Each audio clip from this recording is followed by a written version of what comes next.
किस गम ने तुझे सताया है, किस परेशानी ने तुझे उलझाया है, बता बेटा कौन सा तबीब बुला दूं, कौन सा हकीम बुला दूं, कौन सा डॉक्टर बुला दूं, बता तुझे किस हकीम की जरूरत है। बेटा कहता है कि ऐ बाबा जान सुनो, आज किसी हकीम की जरूरत नहीं है, किसी तबीब की जरूरत नहीं है, किसी डॉक्टर की जरूरत नहीं है। कहा बेटा बता फिर क्या करूं। कहा अगर बुलाना ही चाहते हो तो फिर रब के हबीब को बुला दो, फिर मदीने के ताजदार को बुला दो, फिर अहमद मुख्तार को बुला दो, फिर आमना के लाल को बुला दो, फिर अब्दुल्ला के लफ्ते जिगर को बुला दो। कहा ये बता वो हज़रत का हबीब कौन है। कहा उन्हें मोहम्मद अरबी कहा जाता है, वो मोहम्मद रसूलुल्लाह है, वो अल्लाह के रसूल है, मैं उन्हें दिल दे बैठा हूँ। जब बाप ने ये सुना तो कहा तूने मेरे दुश्मन का नाम ले लिया है, अगर तू मरता है तो मर जा, मैं उसके दरवाजे नहीं जाने वाला हूँ। जैसे उसके बेटे ने इतनी बात सुनी है, बेटा रोने लगा, रो करके रब की बारगाह में अर्ज करता है, मौला तू देख रहा है।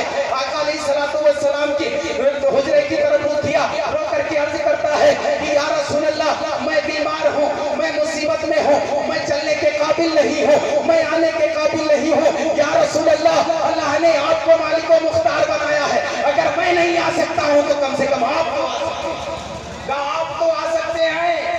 इतना कहा रोने लगा।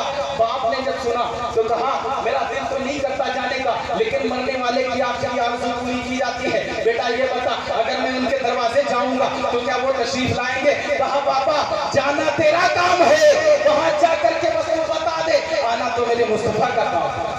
अब इधर से ये चला है, उधर से आका सहाबा के साथ चले, उधर से आका मुसाफिर का सुनो, उधर से आका सहाबा के साथ चले हैं। इधर ये बच्चा माँ की गोद में है, माँ से कहता है थोड़ी देर हुई, ये लड़का बोल उठा माँ देखो मदीने वाला आ गए, मदीने वाला आ रहा है। माँ ने सोचा, पैरों में हाथ लगाया, देखा पैर ठंडे हो रहे थे, रूह निकल रही थी। माँ ने सोचा रशी का आलम है इसलिए ये कुछ भी बोल रहा है। माँ ने दरवाजे की तरफ देखा, कहा बेटा कोई नहीं है। बेटे ने फिर कहा माँ देख कमली वाला आ रहा है। माँ ने फिर देखा, कहा बेटा कोई नहीं है। कहा माँ बेटा कोई नहीं है। बेटे ने फिर कहा माँ देख कमली वाला आ रहा है। माँ ने फिर नजर उठा के देखा, कहा बेटा दरवाजा खाली है, कोई नहीं है। कहा माँ कमली वाला आ रहा है। कहा बेटा तुझे कैसे पता। कहा बेटा तुझे कैसे पता। कहा माँ तुझे मालूम नहीं, देखिए हवाएं बता रही हैं कि मदीने वाला आ रहा है, ये फजाएं बता रही हैं कि मदीने वाला आ रहा है। माँ खुशबू बता रही है कि मदीने वाला आ रहा है। माँ घर का माहौल बता रहा है मदीने वाला आ रहा है। और एक झटका लेकर के वो लड़का उठ के बैठा, कहा माँ देख वो देख मदीने वाला आ गया है। माँ ने नजर उठा के देखा तो दरवाजा यहूदी का था, जलवा मदीने वाले का। सुभान अल्लाह। नारे तकबीर, नारे रिसालत, उलमाए अहले सुन्नत, जश्न हुई मिलाद नबी। नारे तकबीर, नारे रिसालत। दुगो माशाअल्लाह, जलवा मदीने वाले का मुस्तफा तशरीफ लाए। सराहने बैठ गए। वो लड़का कहता है आका मेरी मोहब्बत सच्ची है ना। कहा कहा कि दुनिया में भी काम आएगी। कहा आखिरत में भी काम आएगी, कब्र में भी काम आएगी। आका ने फरमाया हाँ कलमा पढ़ ले, आखिरत में भी काम आएगी। कहा कलमा पढ़ ले, ये आखिरत में भी काम आएगी। बेटे ने बाप की तरफ देखा, बेटे ने बाप की तरफ देखा। बाप कहता है क्या कहना चाहता है, क्या कहना चाहता है। कहना ये चाहता हूँ जब दुनिया में रह के इनसे मोहब्बत की है तो फिर जाते जाते इनका कलमा भी पढ़। बाप ने कहा जब तूने इनसे मोहब्बत की है तो फिर अब आखिरी ख्वाहिश है तो पढ़ ले। बेटे ने माँ की तरफ देखा, माएँ बड़ी मोहब्बत करती हैं अपने बच्चों से।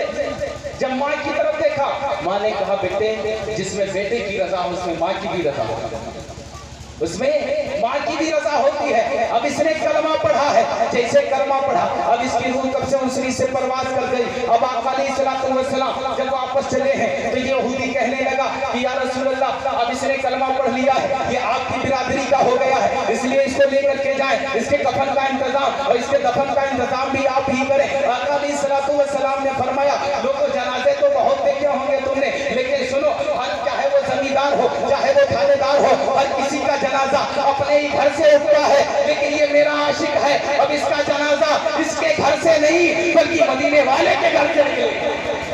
आज को लेके चलो।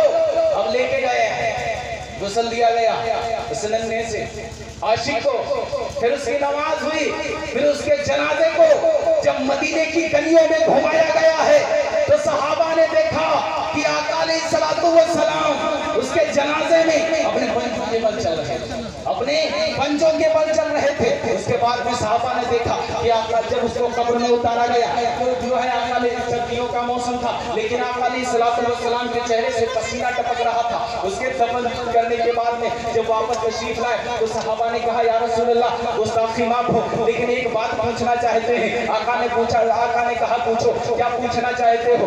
तो साहबा कहने लगे या रसूल अल्लाह ये बताओ, जब उस नन्हे से आशिक के जनाजे को मदीने की गलियों में घुमाया गया, या रसूल अल्लाह भीड़ तो इतनी नहीं थी, लेकिन आप पंजों के बल चल रहे थे, क्या वजह है, क्या बात है? तो आका अलैहिस्सलाम ने फरमाया वो लोगों तुम्हें पता नहीं है, इसके जनाजे में आसमान से इतने फरिश्ते आ गए थे कि कहीं कदम रखने की जरूरत नहीं थी। कहने लगे या रसूल अल्लाह ये बात तो समझ में आ गई, लेकिन सर्दियों का मौसम और कब्र के अंदर जब इस नन्हे से आशिक के जनाजे को उतारा गया है, फिर आपके चेहरे से पसीना टपक रहा था, आका अलैहिस्सलाम उसकी वजह क्या है? आका अलैहिस्सलाम ने फरमाया वो लोगों जब इसके जनाजे को कब्र में उतारा गया है तो रब ने फरमाया ए हुरो गिल्मा तुम्हें पता नहीं है मेरे महबूब के महबूब का जनाजा कब्र में आ रहा है,